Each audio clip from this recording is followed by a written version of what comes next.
پر میں چاہوں گا آپ 15-20 سال آپ نے انٹرنیشنل اداروں کے لیے کام کیا ہے.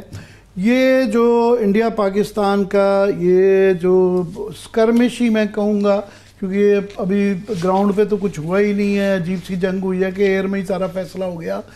تو اس کے خطے پہ اور دنیا پہ خاص طور پہ اکنامک پوائنٹ آف ویو سے کیا اثرات ہیں اور مضمرات ہیں؟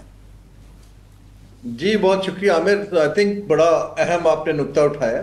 دیکھیے میں نے تقریباً 8 سال یو کے گورنمنٹ کو اس خطے پہ ایڈوائز کیا اور سینئر ریجنل ایڈوائزر کے طور پہ. کچھ 7 سال میں سینٹرل ایشیا اور ساؤتھ ایشیا کو ورلڈ بینک کے تھرو اکنامک کوآپریشن پہ کام کرتا آیا. اگر میں 15 برس سے اب تک کی ایوولوشن دیکھوں تو بڑا کلیئر ہے کہ south Asia as an economic region وہ تو فیل ہو گیا. دیکھیں نا، ساک کی تو ہمیں بہت دیر پہلے اوبیچوری لکھ دینی چاہیے تھی، اور اس کی مین وجہ پاکستان اور انڈیا جو 2 بڑے پلیئرز ہیں ان کا ایک پرپیچول کانفلکٹ ہے اور ایک مائنڈ سیٹ ہے انڈیا میں سپیریورٹی کا.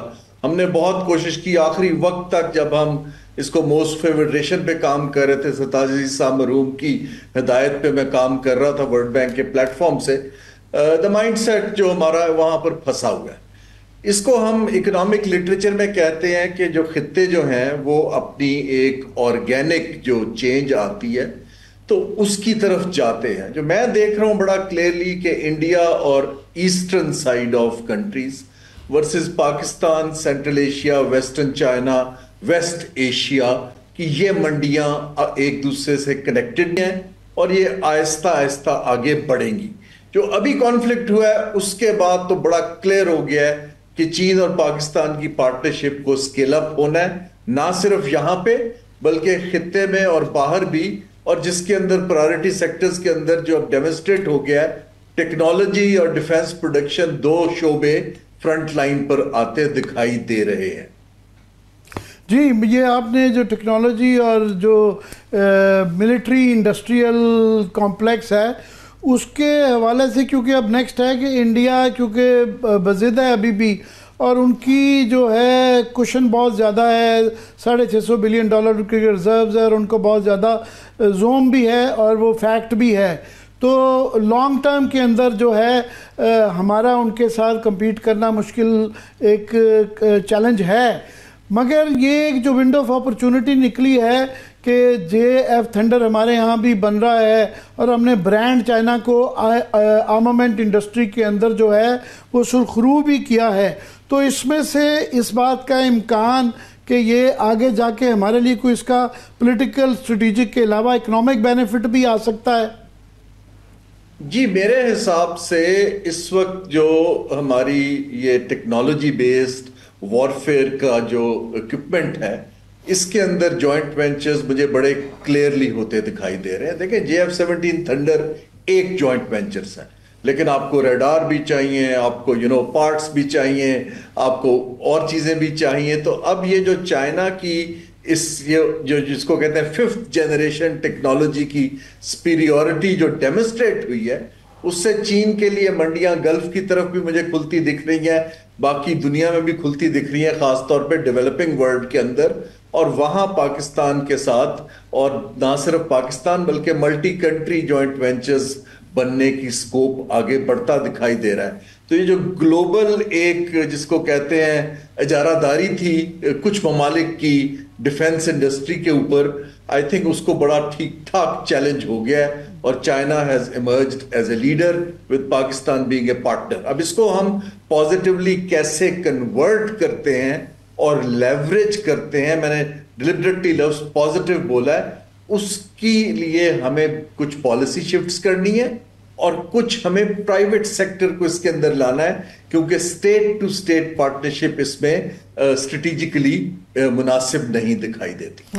جی ہارون، دنیا بھر میں جو سب سے زیادہ اس وقت ہاٹ چیزیں ہیں وہ تو ظاہر ہے آرٹیفیشل انٹیلیجنس ہے، اس کے بعد الیکٹریکل وہیکلز ہے یا کمپیوٹر چپس ہیں، تو اس کے بعد آرمامنٹ آ جاتی ہے. مگر اس کا فگر جو ہے وہ $632 میں دیکھ رہا تھا بلین کی اینول سیلز ہیں. تو ایک تو آپ نے ذکر کر دیا کہ ہمارا جے ایف تھنڈر کو بھی ایکسپینڈ اور بھی چیزوں کے ساتھ چائنا کر سکتا ہے، پلس ہم نے ترکی کے ساتھ، اور ترکی ہمارے بہت شانہ بشانہ رہا، اور ان کے جو خاص طور پہ ڈرونز ہیں اور وہ ہمارے ساتھ بنانے بھی جا رہے ہیں.